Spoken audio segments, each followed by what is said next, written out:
बिस्मिल्लाहिर्रहमानिर्रहीम। अस्सलाम वालेकुम मेरे प्यारे भाइयों और बहनों, आप सबका स्वागत है मेरे नए चैनल शमीर घर रिएक्शन पर। जैसे कि आप सब भी जानते हैं कि हाल ही में ईरान और इज़राइल की लड़ाई चल रही है और आज की जो रिएक्शन वीडियो होने वाली है वो इसी टॉपिक पर होने वाली है। देखते हैं इज़राइल और ईरान की जो लड़ाई चल रही है उसमें क्या अपडेट आई है, ईरान और इज़राइल की लड़ाई ने कहां तक मोड़ लिया है और आगे क्या क्या होने वाला है, क्योंकि हमारी देश और दुनिया में क्या हो रहा है, क्या होने वाला है, इसकी भी हमें थोड़ी बहुत नॉलेज ज़रूर रखनी चाहिए। तो चलिए बिना किसी टाइम वेस्ट करे इस वीडियो को शुरू करते हैं।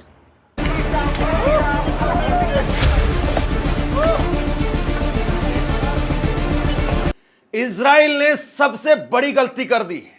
यह सवाल इस वक्त में पूरी दुनिया में पूछा जा रहा है कि क्या वाकई इजराइल ने सबसे बड़ी गलती कर दी है। ईरान पूरी तरह से इजराइल पर हावी होता हुआ इस वक्त में नजर आ रहा है और इजराइल के एयर डिफेंस सिस्टम को न केवल तबाह किया है बल्कि एक बार फिर से बीती रात ताबड़तोड़ तरीके से इजराइल पर और इजराइल के सटीक ठिकानों पर मिसाइलें, ताबड़तोड़ मिसाइलें गिरी।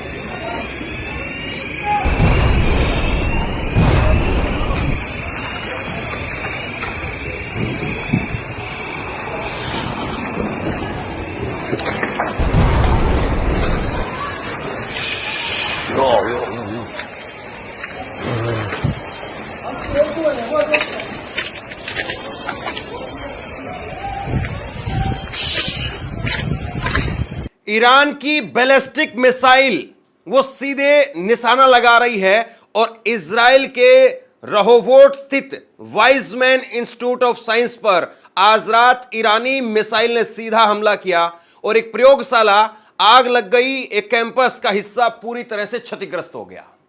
सबसे बड़ी बात यह है दोस्तों कि जिस तरीके से इजराइल ने ईरान पर हमला किया था, इजराइल ने ईरान के परमाणु बम बनाने वाले वैज्ञानिकों को मारा। 6 वैज्ञानिक मारे गए, 10 से ज्यादा कमांडर मारे गए। कहा गया कि ईरान का आर्मी चीफ वो मारा गया है। लेकिन अब आप देखिए कि ईरान क्या कर रहा है। और ईरान ऐसा नहीं है कि कोई तैयारी के लिए बहुत बड़ा समय लिया है उसके बाद में ये अटैक किया है। तुरंत अटैक है और इस तुरंत अटैक में किस तरीके से उनकी साइंस लैब को, उनके पूरे स्ट्रक्चर पर, अब उनके पूरे स्ट्रक्चर पर जो है वो इजराइल के पूरे स्ट्रक्चर पर ईरान की नजर है और इजराइल उसकी जद में। तो ये अपने आप में एक बहुत बड़ी बात है। जिस तरीके से सटीक निशाना ईरान का लग रहा है, इजराइल इस वक्त में बहुत बौखलाया हुआ है।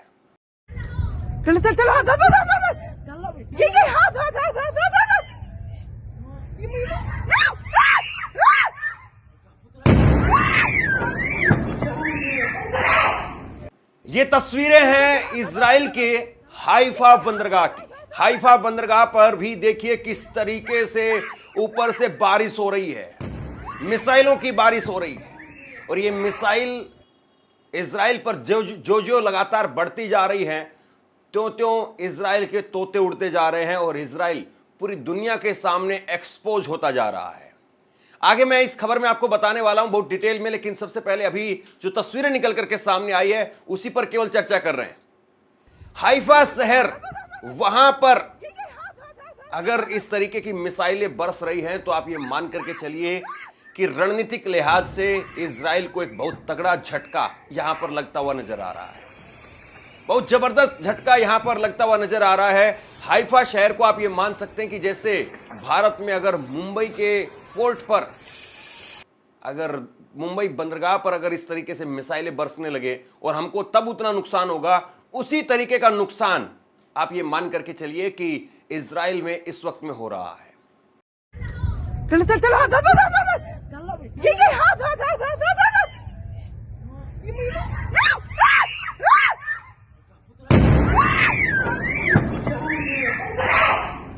ईरान ने जिस तरीके से अटैक किया है और ईरान की बैलिस्टिक मिसाइल सीधे जो आकर के हमला कर रही है, उसके बाद में निश्चित तौर पर इजराइल के लिए एक अपने आप में बहुत बड़ा यहां पर सवाल खड़ा हो गया है कि कैसे वो अपने आप को बचाएगा।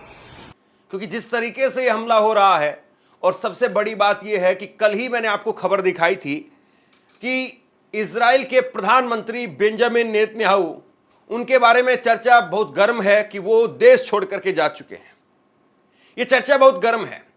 उनके हवाई जहाज को, जो सरकारी हवाई जहाज है जो अमेरिका से खरीदा गया, उनके हवाई जहाज को एयरपोर्ट से निकलते हुए देखा गया है। अब एयरपोर्ट से निकल करके हवाई जहाज कोई ऐसा तो नहीं है कि सब्जी लेने के लिए गया है या दूध बांटने के लिए गया है। और प्रधानमंत्री का हवाई जहाज निकलने का मतलब क्या होता है हम सब जानते हैं। और कोई भी प्रधानमंत्री अपने जहाज को ऐसे ही बाहर नहीं भेजता है। तो क्या वाकई नेतन्याहू इस वक्त में इजराइल में है या नेतन्याहू निकल चुके हैं? खबर तो यहां तक है कि नेतन्याहू ग्रीस में हैं। अगर ऐसी हालत है या नेतन्याहू सेफ हाउस में चले गए हैं, बंकर में चले गए हैं, तो फिर उसके बाद में तो फिर क्या ही कहा जाए। अभी हाल में अगर बात करें तो बीते कई घंटों से नेतन्याहू की कोई नई तस्वीर नहीं आई है कि वो अपने सैनिकों से मिल रहे हों या किसी मीटिंग का हिस्सा ले रहे हों। ऐसी कोई तस्वीर मैंने नहीं देखी है। आमतौर पर वो ऐसा करते रहे हैं कि जब भी कोई इस प्रकार का हमला होता है तो या तो सैनिकों से मुलाकात करते हैं या फिर वो मीटिंग में हिस्सा लेते हुए विजुअल जो है वो बाहर आते हैं। लेकिन अब की बार ऐसा कुछ भी नहीं हो रहा है। और उसके बाद में जो ये हमला हो रहा है, इसके बाद में तो क्या ही कहा जाए। ऐसा लगता है कि पूरा इजराइल एक तरीके से खंडर में तब्दील करने की ईरान कसम खा चुका है।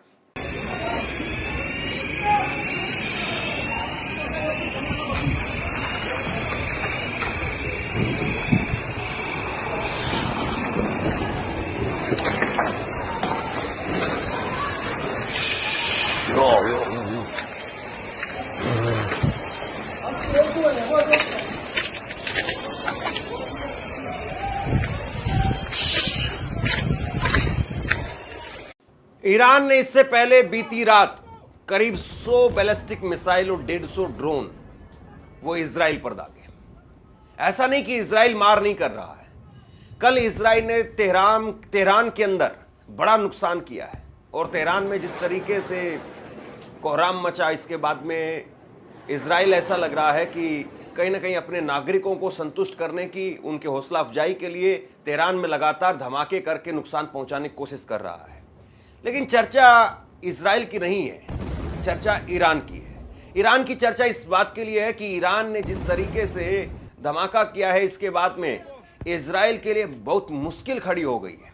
और इजराइल कैसे अपने आप को यहां से संभालेगा, क्योंकि उसकी पूरी साख इस बात पर टिकी हुई है कि उसका एयर डिफेंस सिस्टम बहुत जबरदस्त है। वो हवा में ही सारी मिसाइलों को मार गिराता है, एक भी मिसाइल जमीन पर नहीं पहुंच पाती है। लेकिन इस बार इजराइल से जो खंडरों की तस्वीर निकल करके सामने आई है, जो चमचमाती बिल्डिंगों के खंडर होने की जो तस्वीर निकल करके सामने आ रही है, उसने केवल इजराइल की उन इमारतों को ही खंडर में तब्दील नहीं किया है, बल्कि इजराइल के इस दावे को भी खंडर में तब्दील कर दिया है कि उसका एयर डिफेंस सिस्टम बहुत मजबूत है। यह दावा भी अपने आप में खंडर में तब्दील हो गया है। नेतन्याहू इसी बात से परेशान है कि अगर उनका एयर डिफेंस सिस्टम वो भी काम नहीं कर रहा, तो सैन्य क्षमता में अगर आप देखें तो इजराइल कहीं नहीं ठहरता है ईरान के मुकाबले।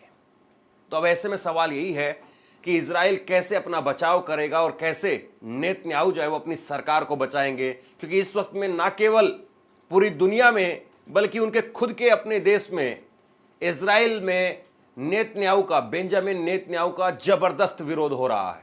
और लोग कह रहे हैं कि पूरी दुनिया को एक आदमी की सनक वो लगातार युद्ध की तरफ धकेल रही है।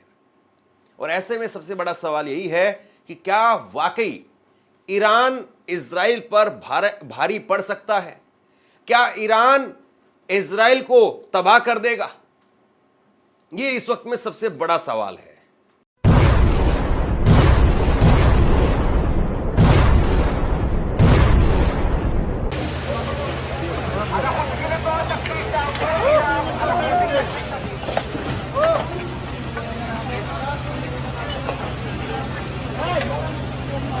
आज ईरान पहले से ज्यादा मजबूत है।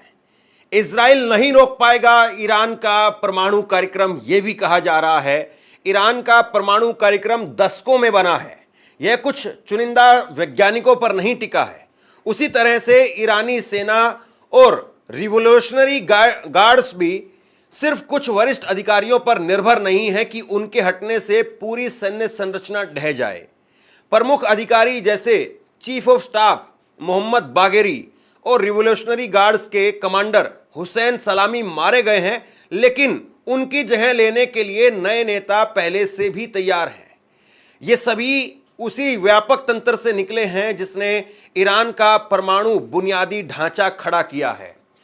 अब दो बातें यहां पर समझने वाली है। यह बात सही है कि ईरान में जबरदस्त नुकसान हुआ है। ईरान आर्मी के chief of staff Mohammad Bagheri वो मारे गए, और दूसरी तरफ जो उनकी रिवोल्यूशनरी गार्ड्स की कोर कमांडर हैं वो भी मारे गए हैं। लेकिन यह सही है कि कोई भी एक बड़ा कमांडर अगर मरता है तो उसके पीछे के अफसर, जो सीनियर अफसर होते हैं, वो तैयार होते हैं उस पोस्ट पर जाने के लिए। ऐसा नहीं है कि कोई एक बड़ा अफसर मारा जाता है, कोई एक बड़ा नेता मारा जाता है तो उसके बाद में पूरा देश सूना हो जाता है। युद्ध में सेनापति कई बार मारे जाते हैं, लेकिन जैसे ही सेनापति मारे जाते हैं उसके बाद में तुरंत दूसरे व्यक्ति को सेनापति नियुक्त कर दिया जाता है। तो पूरा सिस्टम ऐसा नहीं है कि कुछ लोगों को मार करके या कुछ वैज्ञानिकों को मार करके इजराइल ईरान के घुटने टिकवा देगा, ऐसा दिखाई नहीं दे रहा है। अब सबसे बड़ा सवाल यह है कि अगर अमेरिका और ईरान किसी नए समझौते की दिशा में बढ़ते हैं जिससे अमेरिका का ईरान को भविष्य के इजरायली हमलों से सुरक्षा की गारंटी दे, तो इजराइल की प्रतिक्रिया क्या होगी? यह मसला नेतन्याहू और ट्रंप के बीच में नए टकराव की वजह बन सकता है। ट्रंप भले ही इस हमले को ईरान को बातचीत की टेबल पर लाने के लिए एक रणनीतिक कदम माने, लेकिन इजराइल का रुख इससे बिल्कुल अलग है। उसका मानना है कि ईरान से कोई समझौता नहीं होना चाहिए, बल्कि ऐसी हकीकत बननी चाहिए कि जिससे कोई समझौता जरूरी ही ना हो, क्योंकि ईरान के पास में परमाणु कार्यक्रम बचे ही नहीं। दो बातें यहां पर और समझने वाली है। एक तरफ जो है वो इजराइल चाहता है कि ईरान के साथ में कोई समझौता ना हो, और इसीलिए जब वार्ता होनी थी, बातचीत होनी थी, और बातचीत होने के ठीक एक दिन पहले इजराइल की तरफ से ईरान पर हमला कर दिया गया, क्योंकि वो चाहता ही नहीं है कि कोई बातचीत हो और उसके बाद में ईरान अपने परमाणु हथियार बनाते रहे। और जैसे ही वार्ता की बात आई, जैसे ही वार्ता का दिन आया, इजराइल की तरफ से उठा करके एक बड़ा हमला किया गया जिसमें कई परमाणु साइंटिस्ट और कमांडर्स जो है वो मारे गए। दूसरी तरफ अमेरिका चाहता है, अमेरिका ये कोशिश में लगातार लगा हुआ है, डोनाल्ड ट्रंप इस बात में लगातार लगे हुए हैं कि कहीं ना कहीं किसी न किसी तरीके से इन दोनों देशों के बीच में एक समझौता करवा दिया जाए और अपनी साख जो है उसमें बढ़ाई जाए।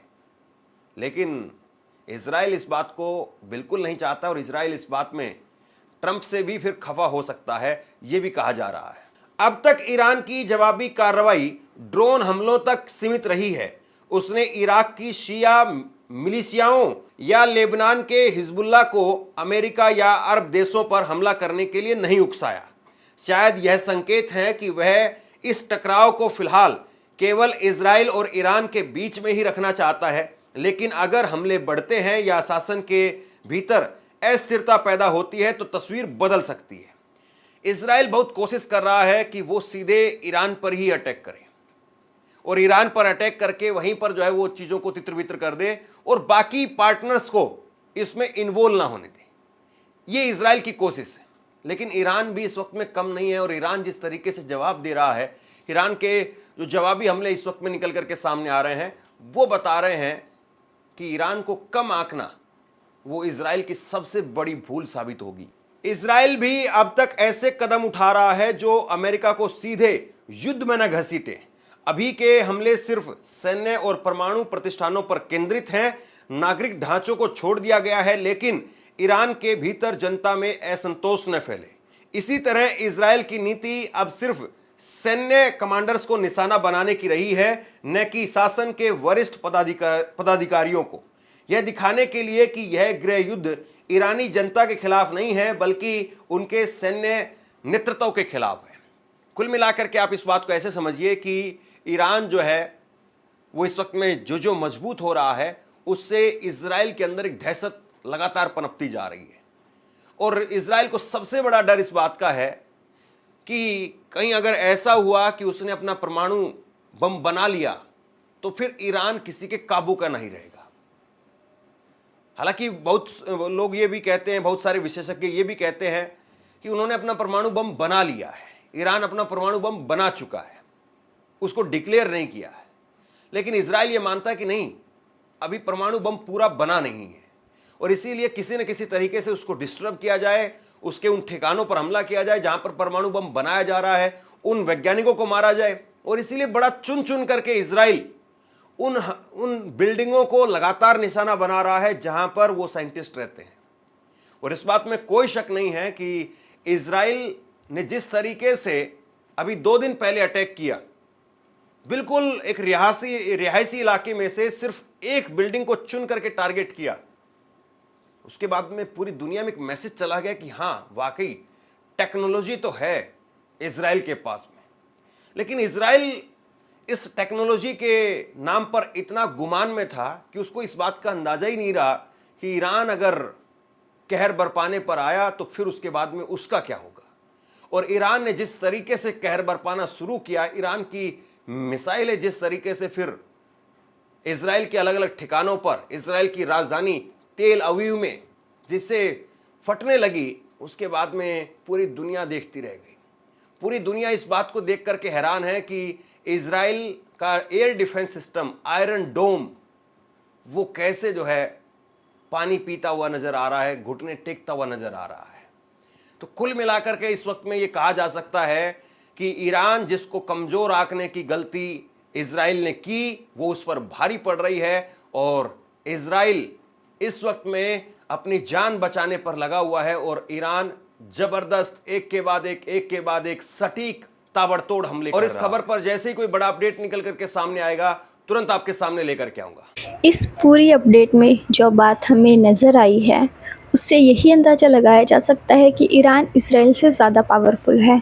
जहाँ तक मैंने सुना है कि इसराइल में यहूदी लोग होते हैं और वहाँ के जो प्रधानमंत्री हैं वो खुद देश छोड़कर कहीं जा चुके हैं।